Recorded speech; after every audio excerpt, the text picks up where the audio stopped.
തിരഞ്ഞെടുപ്പ് കമ്മീഷനെതിരെ വീണ്ടും ആരോപണം ഉന്നയിച്ച് കോൺഗ്രസ് നേതാവ് രാഹുൽ ഗാന്ധി. ഹൈഡ്രജൻ ബോംബ് വരുന്നതേയുള്ളൂ എന്ന് പറഞ്ഞാണ് വാർത്താസമ്മേളനം തുടങ്ങിയത്. ഡൽഹിയിൽ നടത്തിയ വാർത്താസമ്മേളനത്തിൽ തിരഞ്ഞെടുപ്പ് കമ്മീഷനെതിരെ വീണ്ടും വിമർശനം ഉന്നയിക്കുകയാണ് രാഹുൽ. മുഖ്യ തെരഞ്ഞെടുപ്പ് കമ്മീഷണർ വോട്ട് ചോരികളെ സംരക്ഷിക്കുകയാണെന്ന് പറഞ്ഞുകൊണ്ടാണ് ഇന്നത്തെ വാർത്താസമ്മേളനം രാഹുൽ ഗാന്ധി തുടങ്ങിയത്. പ്രതിപക്ഷത്തിന് വോട്ട് ചെയ്യുന്നവരെ ഒഴിവാക്കുകയാണ്. വോട്ട് കൊള്ളയ്ക്ക് 101% തെളിവുണ്ടെന്നും രാഹുൽ ഗാന്ധി പറഞ്ഞു. കർണാടകയിലെ അലന്ദ് മണ്ഡലത്തിൽ 6018 വോട്ടുകൾ ഒഴിവാക്കിയെന്നും അന്വേഷണം നടത്തിയെന്നും പറയുന്നു. വോട്ടർമാർ ഇതിനെക്കുറിച്ച് അറിഞ്ഞിട്ടില്ലെന്ന് രാഹുൽ കൂട്ടിച്ചേർത്തു.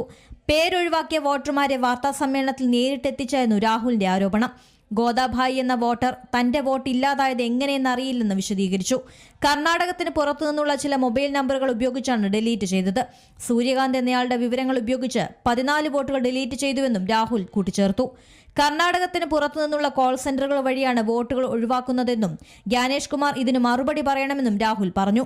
വിവരങ്ങൾ തേടി സർക്കാർ 18 കത്തുകൾ തെരഞ്ഞെടുപ്പ് കമ്മീഷന് നൽകിയെങ്കിലും വിവരങ്ങൾ നൽകാൻ കമ്മീഷൻ തയ്യാറാകുന്നില്ലെന്നും രാഹുൽ ഗാന്ധി വാർത്താസമ്മേളനത്തിൽ അറിയിച്ചു. OTP വിവരങ്ങളുടേതടക്കം വിശദാംശങ്ങൾ തേടിയിട്ടുണ്ടെന്നും രാഹുൽ ഗാന്ധി കൂട്ടിച്ചേർത്തു. National desk C Malayalam news. ഏറ്റവും പുതിയ വാർത്തകളും വിശേഷങ്ങളും വിരൽ തുമ്പിലറിയാൻ സി മലയാളം ന്യൂസ് എല്ലാ ഡിജിറ്റൽ പ്ലാറ്റ്ഫോമുകളിലും ലഭ്യം.